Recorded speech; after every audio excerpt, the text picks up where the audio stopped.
চেঙাৰ এআৰডিএফৰ বিধায়ক আশৰাফুল হুছেইন এক বিতৰ্কিত মন্তব্য দিছে যে ৬ জনগোষ্ঠীক জনজাতিকৰণ কৰিলে কি লাভ হ'ব, মুছলমানসকলৰ কোনো লাভ নহয়। সেই সন্দৰ্ভত আপোনাৰ কেনেকুৱা প্ৰতিক্ৰিয়া হ'ব? আশৰাফুল কোন?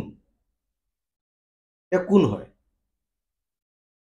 তেওঁ সেইটো দলৰ বিধায়ক যিটো দল IMDT আইন বাতিল হোৱাৰ ফলত সৃষ্টি হৈছিল, আৰু যিটো দলৰ নেতাই অসম বিদ্বেষী ভাৰত বিদ্বেষী চৰিত্ৰ ৰূপায়ণ কৰি সমগ্ৰ ভাৰতবৰ্ষত সাম্প্ৰদায়িক বিষবাষ্প বিয়পোৱা মাদানী কানি ৰঙা দলিচা পাৰি দি অসমত এক ধৰ্মীয় সংঘাত লগাব বিচাৰিছে।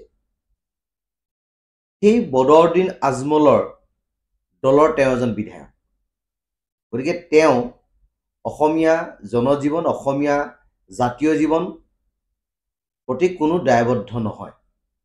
গতিকে এনেকুৱা এজন ব্যক্তিৰ পৰা এনেকুৱা ধৰণৰ মন্তব্যই অসমীয়া ৰাইজে কামনা এইকাৰণে কৰিব যিহেতু তেখেতলোক হৈছে বাংলাদেশী ৰক্ষক। তেখেতলোকে অবৈধ নাগৰিকে অসমখনত ভৰি থকাটো বিচাৰে। জনজাতিকৰণৰ মাধ্যমেৰে অসমখন সুৰক্ষিত হোৱাটো তেখেতলোকে নিবিচাৰে।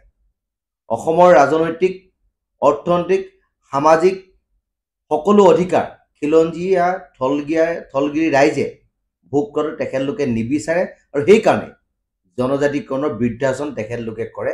কাৰণ তেখেতলোকে বাংলাদেশৰ ভোটাৰে নিৰ্বাচিত হৈ দিছপুৰৰ মসনদ দখল কৰিছে, দিছপুৰৰ বিধায়ক হৈ আহিছে। গতিকে এইসকল ব্যক্তি হৈছে অসম বিদ্বেষী, এইসকল বিদ্বেষী হৈছে অসমীয়া জাতীয় জীৱনৰ বিদ্বেষী, আৰু এইসকল ব্যক্তি হৈছে সমগ্ৰ অসমীয়া জাতিটোৰ অহিত চিন্তা কৰা এখিনি মানুহ। গতিকে এইসকলৰ পৰা আমি এনেকুৱা ধৰণৰ মন্তব্যৰ বাদে বেলেগ মন্তব্য আশা কৰিব নোৱাৰোঁ। ৰাইজৰ দলৰ সভাপতি অখিল গগৈ এক বিতৰ্কিত মন্তব্য কৰিছে জনজাতিকৰণৰ সন্দৰ্ভত। তাই আহোম ছাত্ৰ সন্থাৰ কেন্দ্ৰীয় সভাপতি হিচাপে আপোনাৰ এই সন্দৰ্ভত কি মতামত? অখিল দায়ে ওৰেটো জীৱন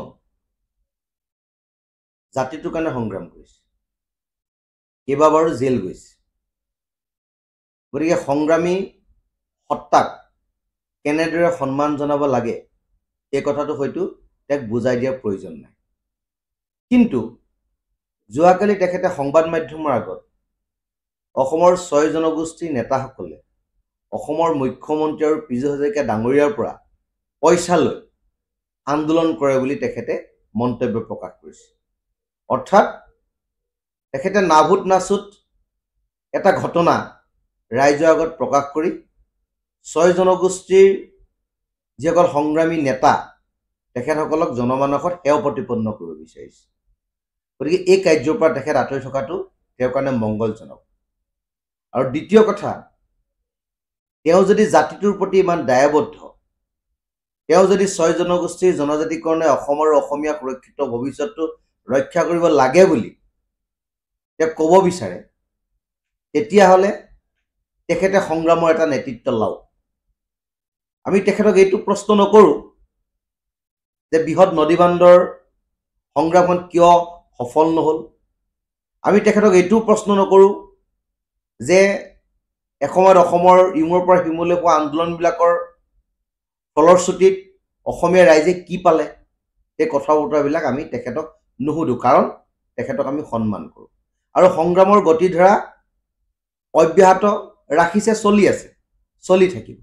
আৰু ৬ জনগোষ্ঠীৰ ৰাইজৰ এই সংগ্ৰামখনৰ প্ৰতি তেওঁ দায়বদ্ধতা প্ৰকাশ কৰি জাতীয় ইছ্যুটোক তেখেতে লৈ যোৱাৰ স্বাৰ্থত তেখেতে এখন বৃহৎ গণসমাৱেশৰ আয়োজন কৰক, যিখন গণসমাৱেশৰ দায়িত্ব তেওঁ লওক, আৰু অসমৰ আকাশ বতাহ অসম চৰকাৰ প্ৰশাসনতন্ত্ৰ অচল কৰি দিব বিৰোধী ব্যৱস্থা তেখেতে গ্ৰহণ কৰক। আমি ৬ জনগোষ্ঠীৰ ৰাইজ তেখেতৰ লগত থাকিম আৰু তেখেতক আমি সহযোগিতা কৰিম। মই আপোনাৰ বেছি সময় নলওঁ, অন্তিমটো প্ৰশ্ন। ৬ জনজাতিকৰণৰ মৰ্যাদাৰ দাবীত পৰহি কোচ ৰাজবংশীসকলে প্ৰতিবাদ এটা সাব্যস্ত কৰিব। আপোনালোকৰ তেনেকুৱা কিবা পৰিকল্পনা আছে নেকি? আমি প্ৰতিবাদ কৰি আছোঁ। আমাৰ জোৰ সমদল ইতিমধ্যে হৈ গৈছে। দিল্লীৰ যন্ত্ৰ মন্ত্ৰত আমাৰ আন্দোলন কাৰ্যসূচী হৈ গৈছে। গুৱাহাটীত আমাৰ 6 মেলত আমাৰ আন্দোলন কাৰ্যসূচী হৈ গৈছে। অলপ দিনৰ পাছত আমাৰ পুনৰ একলানি আন্দোলন কাৰ্যসূচী আৰম্ভ হ'ব গতিকে আন্দোলনৰ গতি ধৰা অব্যাহত থাকিব Stay informed, stay ahead. News Any 365